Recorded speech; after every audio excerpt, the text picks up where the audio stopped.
Hi, I'm Mike, owner of the Groove in Phoenix, Arizona. Today I'm going to do a video very similar to one I did a couple of months ago, showing you the rarest dark side of the moon in the world. Now you're probably saying, Mike, you've already done this. 2 months ago, you showed us what's possibly the rarest dark side of the moon in the world. What are you showing now?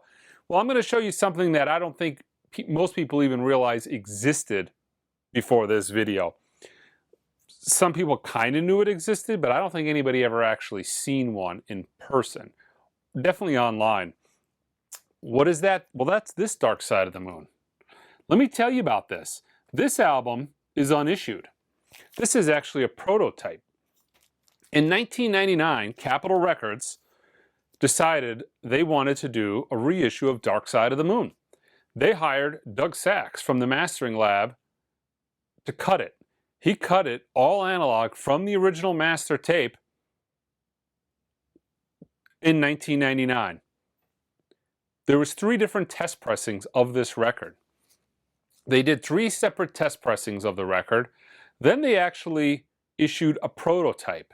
And what's prototype about this, let me show you. So first off, this cover is very unique in the sense it is a very, very thick, heavy cardboard cover. So you can kind of see, let's see if I can get the camera to focus. It is a very heavy cardboard cover. Not only that, real thick. Capitol Records on the back. If you look on the inside, it actually has remastered June 1999 by Doug Sachs at the mastering lab. I'll show you guys the prototype label.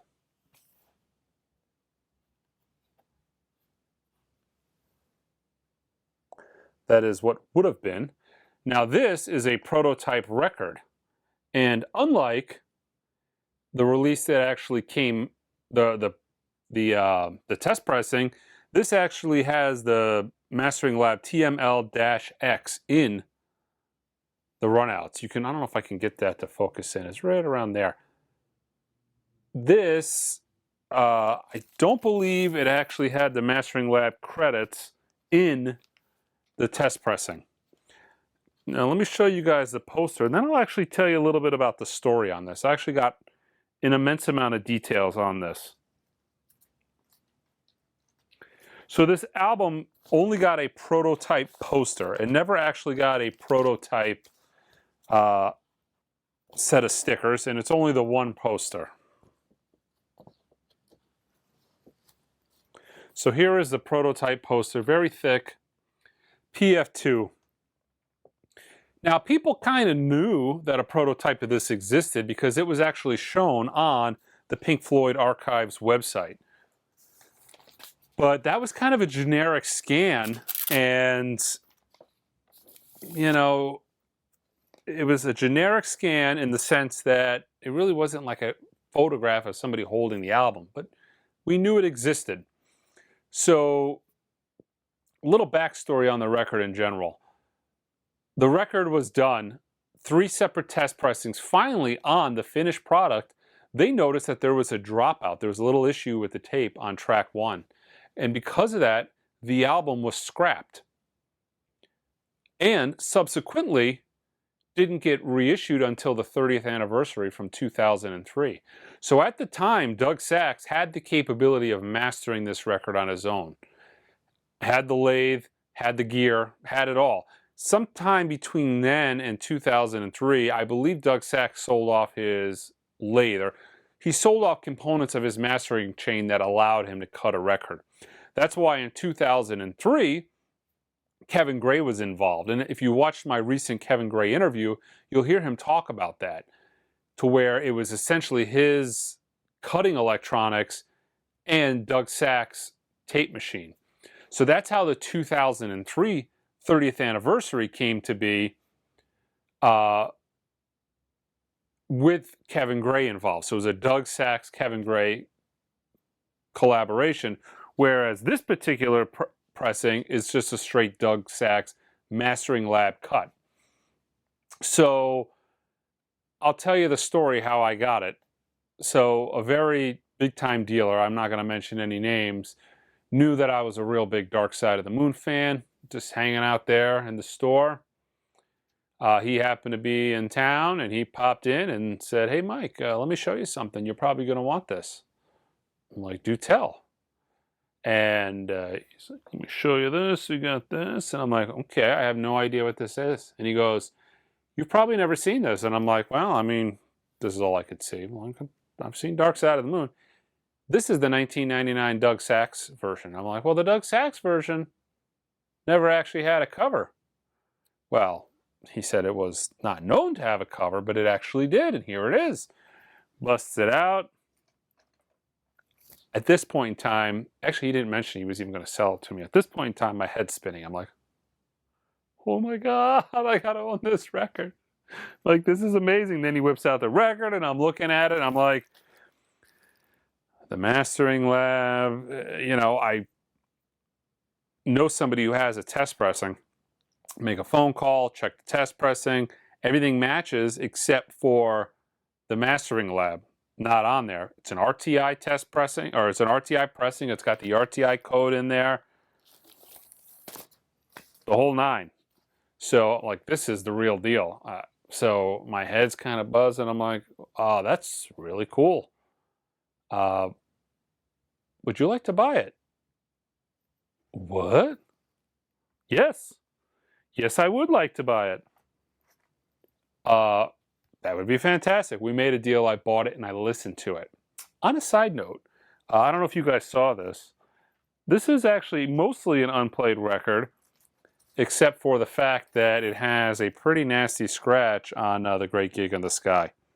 That is audible, unfortunately. But luckily for me, I'll show you this here. Luckily for me, I got two of them from him. Ho, ho, ho, ho! Those prototype Dark Side of the Moons.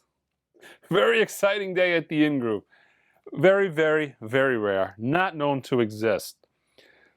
That particular day, I make a telephone call and move this around. Excuse me, I got the records. Go in the sound room and listen to them. Okay, so this is very interesting. I can hear the dropout right away inside one. It's not bad. I think most people would never even notice it. And that's why I went to 3 test pressings and then a prototype before it was even noticed. Interestingly enough, it's all analog, cut by Doug Sax, right? There's a later version by Doug Sax, but that is using a digital file. So after the 30th anniversary, which was all analog, Doug Sax, Kevin Gray, there came a standard version that was actually a Doug Sax cut. That is from a digital file. This is from the analog tape.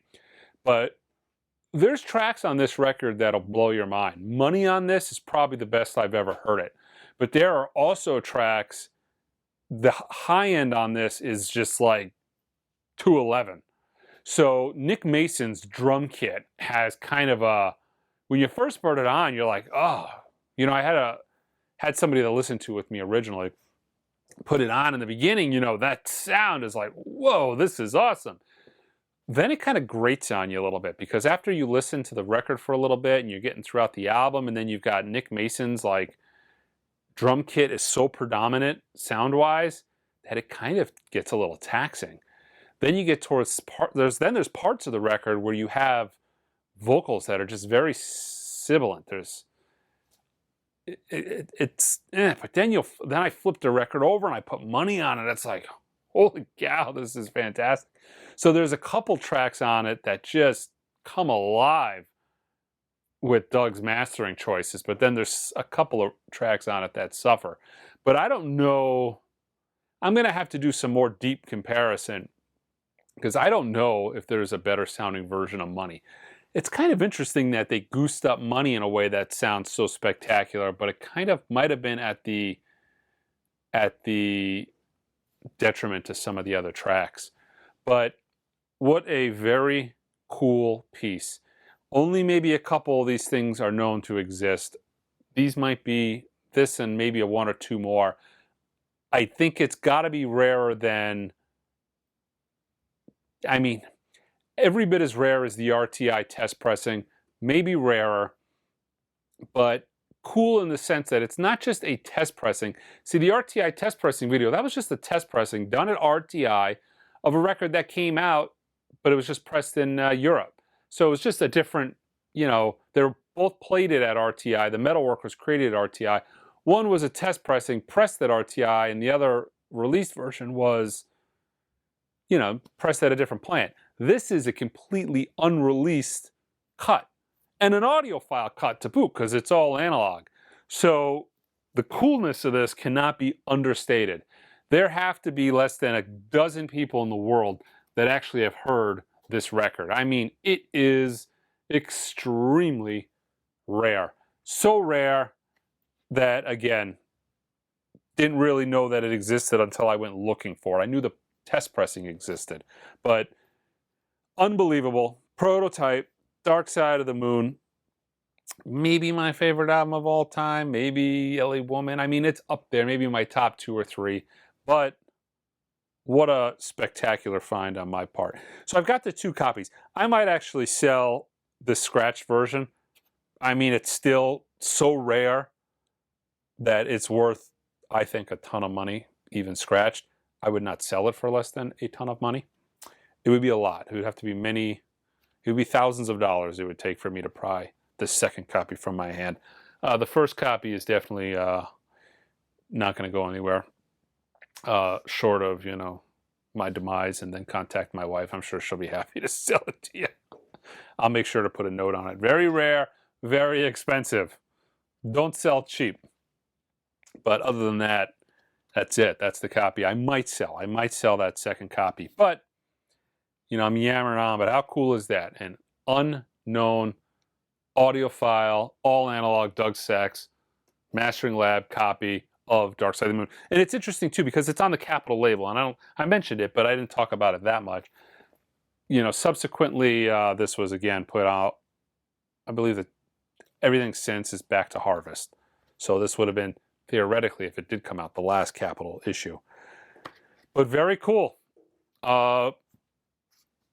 Yeah, I might do a listening party for it kind of at the store to kind of let people hear it, so a few people can kind of get an idea of what it sounds like. I'm tooling that idea around. But yeah, check us out online at theingroove.com, where you might find the scratch Dark Side of the Moon. I'm not sure, maybe, possibly, I don't know. Until next time.